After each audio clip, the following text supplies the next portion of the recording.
not about to blow up or even hype up a 20-year-old goaltender for the coming NHL season. However, Sergei Murashov sure does change potentially a lot. Good morning to you. Good Monday morning. Dejan Kovacevic of DK Pittsburgh Sports. This is Daily Shot of Penguins. It comes your way bright and early every weekday. If you're into football and or baseball, I also offer daily shots of Steelers and Pirates in the same place that you found this.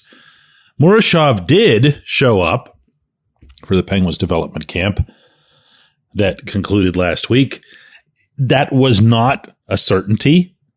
He's been playing in his native Russia. He doesn't have a new contract with his KHL team, Lokomotiv Yaroslavl.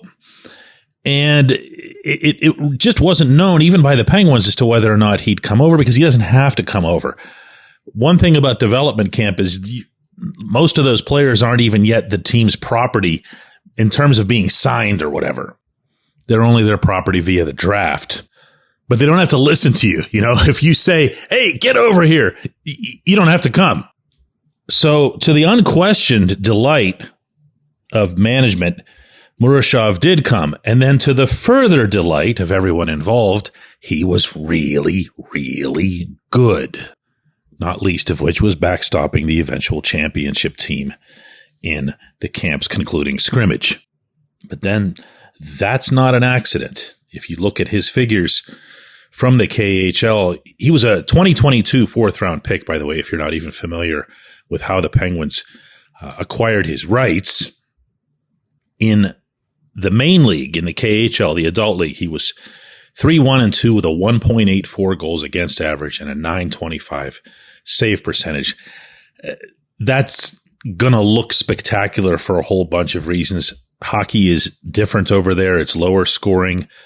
The bigger rink means that chances don't come your way as a goaltender as often. A lot of plays just swing wide and never make their way to the middle.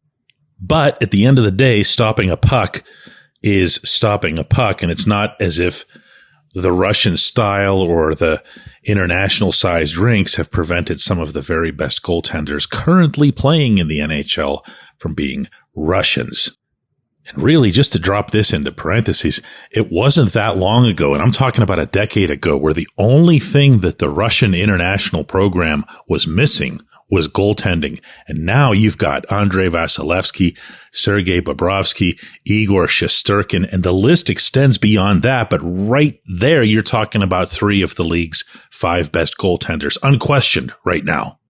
Murashov also played in a developmental league known as the MHL, in which he went 24-4-2. I'm not misspeaking there, with a 2.03 goals against and a .930 save percentage. Sounds like he shouldn't have been in that league, but he was, and he still managed to get his 6 games at the higher level. So what's left now, and by now, I mean apparently very, very soon, is for Murashov to decide where he's going to spend this coming season. This was what he had to say in his commendable, albeit fragmented English last week to reporters in Cranberry. To be honest, I need to make a decision where I'm going because I have different ways for my next season, and this development camp is also for me like to watch how it works in the USA, how Pittsburgh looks like, and so on. That's why now I can't answer this question, but I think it would be understand in a few days or maybe weeks. He's a kid. That's my translation. He's a kid. He wanted to come over and see what it was like. Was this going to be some sort of alien civilization? Was everybody going to be really mean to him and whatever? And apparently he seemed to have a decent time. Now, if he comes over and Jason Spezza, the Penguins development director, has made clear that that would be the Penguins' preference, he obviously wouldn't be starting out in Pittsburgh. He would start out with the Wilkes-Barre-Scranton Penguins. And that, to me, is where this gets interesting, because Wilkes-Barre-Scranton obviously has a goaltender who will be entering his sophomore year, having been an AHL All-Star as a rookie, in Joel Blomqvist. Blomqvist has been seen for a while as the Penguins', I don't want to say goaltender of the future, potential goaltender of the future. Nobody really anoints these things. You have a chance. You're here. You're in the uniform. You're in Wilkes-Barre. You have a chance. He has a chance. He has a really good chance, I would say, to the point that Kyle Dubas had actually entertained the idea as recently as a couple months ago that if somehow Blomqvist were to have had a nice run in the Calder Cup playoffs with Wilkes-Barre, the Penguins might have been reconsidering how they handle their NHL goaltenders, meaning not bringing back Alex Nedeljkovic or trading Tristan Jarry or who knows what. As it was, that playoff run never even got off the launch pad, so Dubas went and obviously brought back Nedeljkovic. But that can change. That can change. Not right away, of course. This episode is brought to you by Bet Online, your number one source for all your summer sports needs this season, from Major League Baseball, golf, NHL, NBA playoffs. Get the latest odds and lines, including all team matchups, player props, odds on just about everything that's out there. Head to the website today or use your mobile device to get in on the action. Bet Online, where the game starts.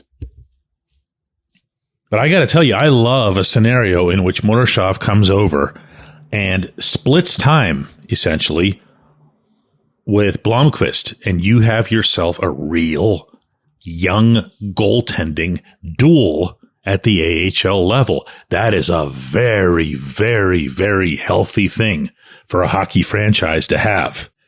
It's also rare. Look around the league right now and ask yourself, where are the teams that are deep in goaltending? I'm not suggesting the Penguins are one of them. I'm just saying, ask yourself where that is the case. Not to mention that young and have that many years of contractual control.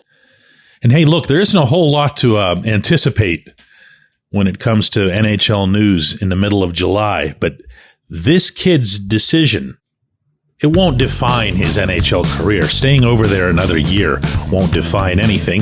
One could actually argue that he'd have a full season in the KHL, and that might benefit him as much as anything. But it sure would make things a whole lot more interesting around here this winter, wouldn't it? When we come back, J1Q.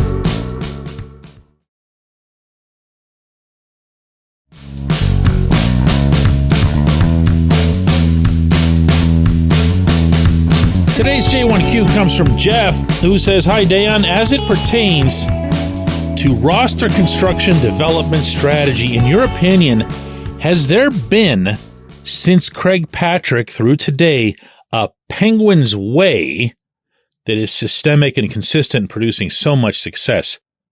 And to cite as an example, the Orioles way back in the 60s or 80s, or even Bill Walsh's 49ers. Or has this really just been about the good fortune of getting two immortal talents over the last 30 years and building around them? Well, Jeff, just by you throwing that in there at the end, I think you knew what the answer was to your own question. When Mike Sullivan came along as head coach, there became a Penguins way, meaning his way. He will say, he'll use the line occasionally about a player, he's playing like a Pittsburgh Penguin. He's a Pittsburgh Penguin. He's what we want to see in a Pittsburgh Penguin. Brian Rust is the example that gets given probably more than any other because he can do everything. He can shuffle up and down all of your lines. He can be on your first power play. He's your best penalty killer. And in his spare time, he can skate alongside Sidney Crosby and score somewhere in the range of 30 goals.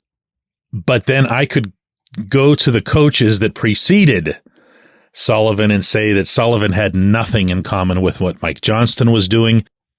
And the same applied to Dan Bylsma, and you can just keep going right on back to Kevin Constantine, who had nothing in common with anybody who ever coached this team. If there is, and I think I know what you're getting at here, if there is a Penguins way, it would be more of an approach or an attitude toward appreciating skill and building off that skill.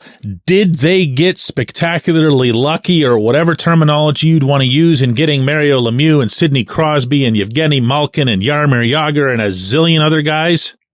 Yes, of course they did, but they also developed a reputation, and this really began, I would say, in the mid-90s, after the two cups, of being a place where really talented players in other organizations who weren't allowed or weren't able to flourish there could come to Pittsburgh and find their best selves.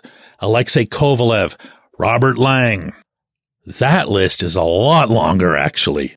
So if there was ever any sort of brand that went out there, meaning across the hockey world, it was that if you go to Pittsburgh, if you are a freewheeling, creative, offense-first kind of player, they'll welcome you with both arms. They might still expect you to do other things, but they're not going to turn their nose up at you. And on that note, have I reminded anybody of late that Daniel Sprong is a free agent? You could do this with Sprong all day and show everybody your Penguins way. I appreciate the question. I appreciate everybody listening to Daily Shot of Penguins. We're going to do another one of these tomorrow.